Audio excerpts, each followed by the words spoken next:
room erupted in applause when my wife raised her champagne glass and smiled at everyone. "Here's to true love," she said, her voice warm enough to make every person at our anniversary party believe they were witnessing something beautiful. I smiled too, because that was what a husband was supposed to do. We had been married for 12 years, and everyone knew our story. High school sweethearts, first apartment, 2 children, a mortgage, struggles we had survived together. But as everyone lifted their glasses, I noticed something that made my stomach tighten. My wife wasn't looking at me. She wasn't looking at our children, our families, or even her closest friends. She was staring directly across the room at a man I had never seen before. At first, I convinced myself I was imagining it. Maybe he was a friend from work. Maybe someone had caught her attention because he had arrived late. Maybe I was simply tired after spending an entire day preparing for the party. I lowered my glass and looked at him again. He was standing near the dining room doorway, holding a drink he barely touched. When our eyes met, he immediately looked away. That was the moment something inside me shifted. People around me continued laughing, taking pictures and congratulating us. My wife came over and kissed my cheek for the camera.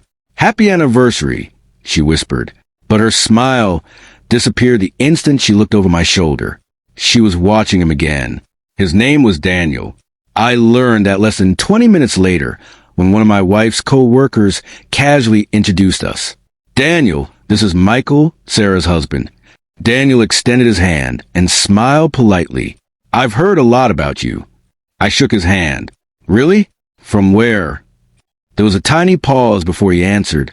"From Sarah." My wife suddenly appeared beside us. "Daniel works with me," she said quickly. Too quickly.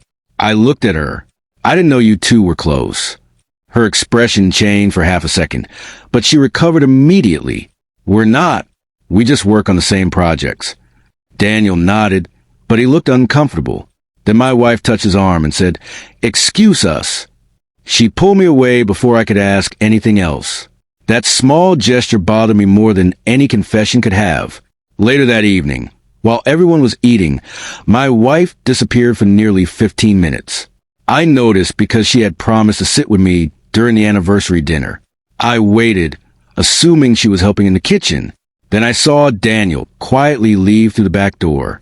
Something in my chest tightened. I stood up and followed him. But before I reached the door, I saw my wife coming back inside. She stopped when she saw me.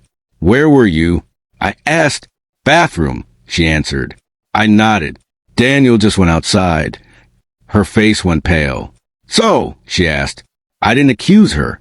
I simply said, "Nothing." She smiled nervously and sat down. But for the rest of the evening, I couldn't stop wondering why 2 people who supposedly barely knew each other seemed to disappear at exactly the same time. When the party finally ended, I helped clean the house while my wife went upstairs. Around midnight, I found a small silver bracelet on the floor near the back door. I recognized it immediately. My wife had worn it several times during the past year. I carried it upstairs and found her sitting on the edge of our bed. "You dropped this," I said. She looked at the bracelet and froze. "Oh, thanks." I placed it on the dresser. Then I asked the question I had been carrying all night. "Who is Daniel?"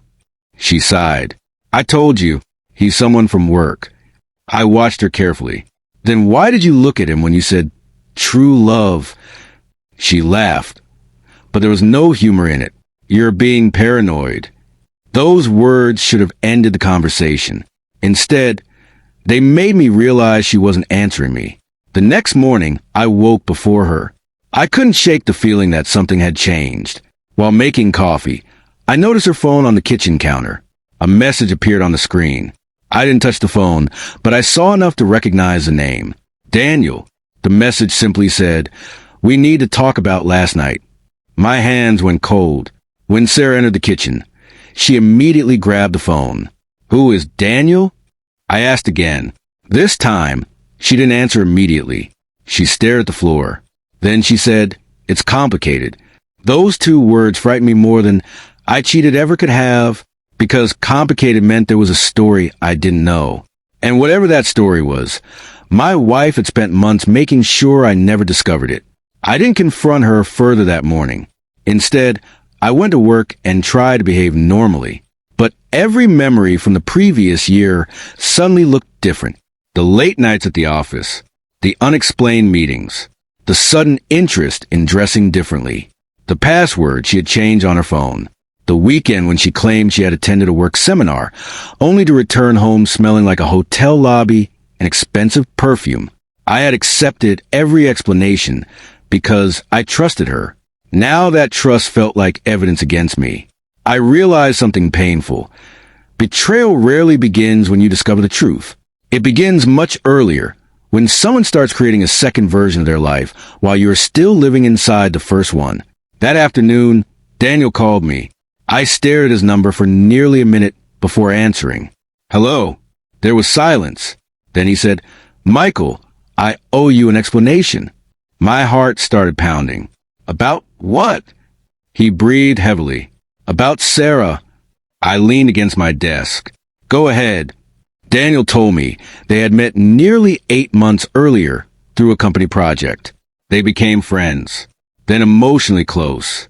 He admitted they had exchanged messages that crossed boundaries. But then he said something I wasn't expecting. Michael, I thought she was leaving you. I closed my eyes. Why would you think that? He answered, because that's what she told me. I felt something inside me break. Not because Daniel had confessed, because my wife had apparently been telling another man a completely different story about our marriage. That evening, I came home and placed my phone on the table. Daniel called me. I said, Sarah stopped walking. Her face immediately revealed that she knew exactly what I was talking about. I asked her whether she had told him that our marriage was finished. She said no. I asked whether she had promised to leave me. She said she was confused.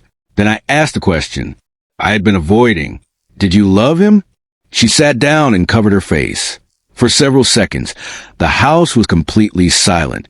Finally, she whispered, I don't know. That answer hurt more than any admission.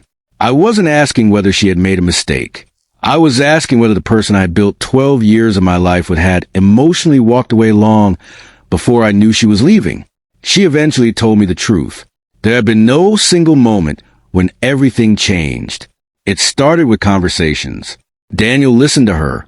When she felt frustrated, she told him things she should have told me. He made her feel admired, and she became addicted to that feeling. Then the messages became secretive. They met for coffee.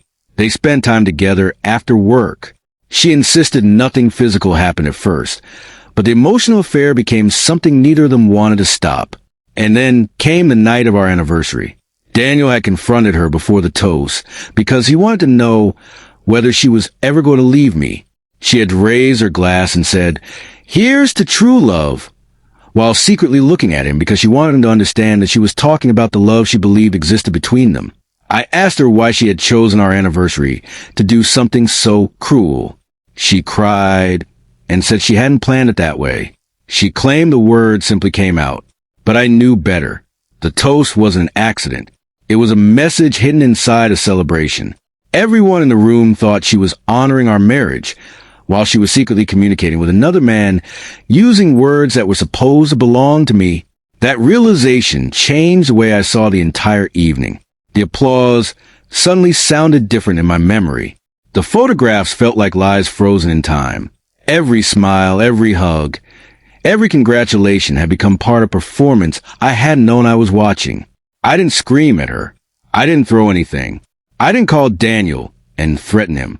I simply told Sarah that I needed space to decide what kind of life I wanted from that point forward. She asked whether I was going to forgive her. I told her forgiveness wasn't a question yet. Trust was. 12 years of marriage couldn't be repaired with one apology, especially when the betrayal had been hidden for months. We separated temporarily, and she eventually ended contact with Daniel. We went through counseling, but I refused to pretend everything was normal. Some wounds heal only after the truth has been fully exposed. Months later, I still had the anniversary photographs. I kept one picture because it reminded me of something important. Sometimes the happiest looking moment in a person's life can hide the darkest truth behind the smile. A year later, Sarah and I were no longer together. The divorce had been painful, especially for our children, but we worked hard to keep them away from the bitterness between us. She apologized many times, and eventually I believed that she was genuinely sorry. But being sorry couldn't return the trust one once gave her without hesitation. One evening, I found the old anniversary photograph in a box. Everyone was smiling. My wife was holding her glass. I was standing beside her, completely unaware, and in the background, Daniel was looking at her.